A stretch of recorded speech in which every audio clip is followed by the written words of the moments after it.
Dave Deering says, why do you have a problem with raising taxes on the rich? I'll start by answering that question. I have a problem with raising taxes on everybody. Shouldn't they pay their fair share? Absolutely they should. One of the top leftist questions I get from those who don't understand how marginal rates, effective rates, and crony tax deductions credits work, and so on. So there's a bunch of answers to this. Number one, this idea that the rich don't pay their fair share is true. They don't pay their fair share. They pay far more than their fair share. I had the numbers in one of these videos not too long ago. Might be in taxation on the Virtual Presidency series, but the fact is the top 1% pays something like 26% of all income taxes. The top 5% pay, 50%? You know, it's just shocking. It's absolutely shocking how much of the income tax the richest 2% or 5% pays. It's really amazing how much they actually pay. So the whole thing's a giant lie.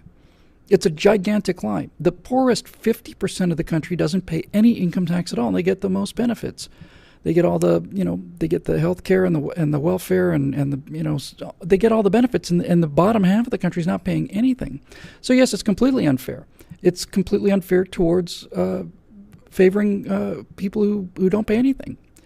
50% of the country doesn't pay any income tax. They get most of the social benefits. The top 1% pays 26% of the total income taxes, and the top 5% pays 40, 50%, something like that. How's that fair?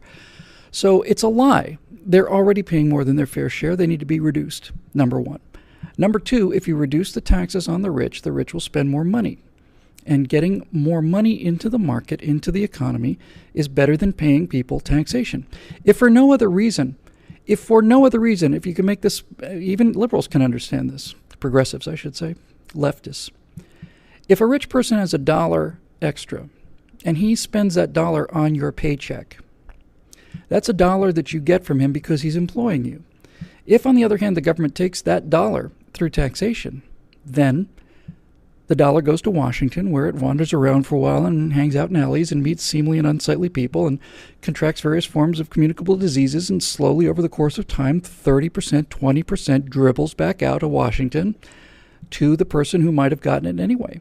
It's better to just get employed by somebody than it is to have them tax that money, take it away, deduct the cost of the government, all the corruption, all the loss, all the favoritism, all the cronyism, all of the fraud and the waste and everything else, and then disperse it back out to people. So it's better for low-income people to have rich people taxed less, because if you want their money, you get their money more directly by having them pay you. Of course, that's the problem, is if they pay you, you have to work, and that's where the system breaks down as far as many people are concerned. It's the working for the money part that they don't particularly like. But now you're at the root of the issue, aren't you? So there's that. The main problem I have, obviously, we talked about it in an earlier part of this show, is that a progressive income tax, a tax that gets the rate increases as the income increases, is unfair on a completely obvious, straightforward basis. It's unfair and it's ridiculous.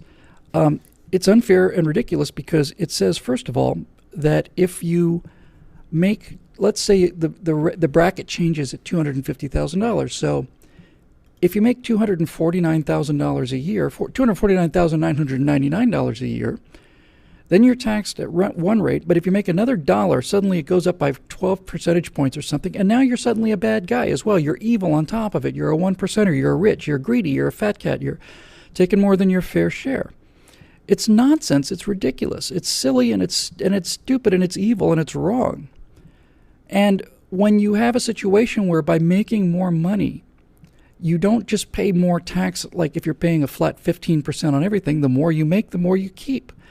But if you get to a point where you're making, let's say you're paying 20% in income, I'm just inventing the numbers, let's say you're paying 20% in income tax at $250,000 below, and you make $250,001, and now you go from paying 20% to 35%, let's just say. What does that tell you? What does that incentivize? It incentivizes you to do less. And there you have the miracle of socialism, where everybody does as little as possible and everybody has an equal share of the misery. Everybody has the worst housing. Everybody has less. If you are building incentives into a system for people to stop making money, then that hurts everybody, especially poor people who most need the economic opportunity. So there's that aspect about the rich not paying their fair share. There is a moral argument to be made, and it's the argument to be made because it's the ultimate argument to be made. You're not a better person or a worse person than I am because you make more money than I do. If you make more money than me, that doesn't make you a bad person. And if you make less money than me, or if you're stone cold poor, that doesn't make you a good person. If you listen to these progressives, Barack Obama and all of these people, they're always talking about the poor, the poor, the poor, the poor, the poor, the poor, the poor. And people think, oh, you heartless rich conservative. Well, I'm not going to get back into this again. I spent the middle 2 decades of my life stone cold poor.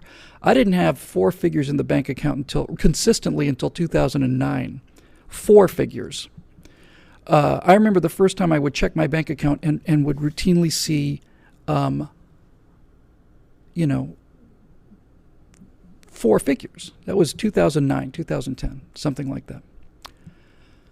So, having been poor and starting to come out of this state of being, and having known many millionaires who did not inherit their money, but who earned it, who literally started a dry cleaning business or they geochronology business. There is no moral advantage to being poor. You're not a better person if you're poor. When you get down to the crime statistics, in many cases, you're a worse person. So this idea that all of this social engineering has to be done to benefit the poor, when poor people in America have cell phones, air conditioning, electricity, TVs, big ones, you really get to the heart of where this whole argument is. And that argument is it's not about the money and it's not about the poor. It's about the power of the people who have the ability to take the money. That's where it goes down to. And then I think probably finally, I think the thing I will say is that the whole idea of raising taxes is a bad idea, because the more you raise taxes, the more money you produce for the government, the more money the government gets its hands on, the more the government grows. The government is, Jeremy Boring pointed this out, folks, the government of the United States costs more than the GDP of the second biggest economy in the world. In other words, the U.S. government is about $4 trillion. China's GDP is about $4 trillion. In other words, it takes every single dollar that this gigantic communist country of 1 billion people produces to run the government of supposedly the freest people in the world. It's too expensive, and the reason it's too expensive is because it has all the money it wants.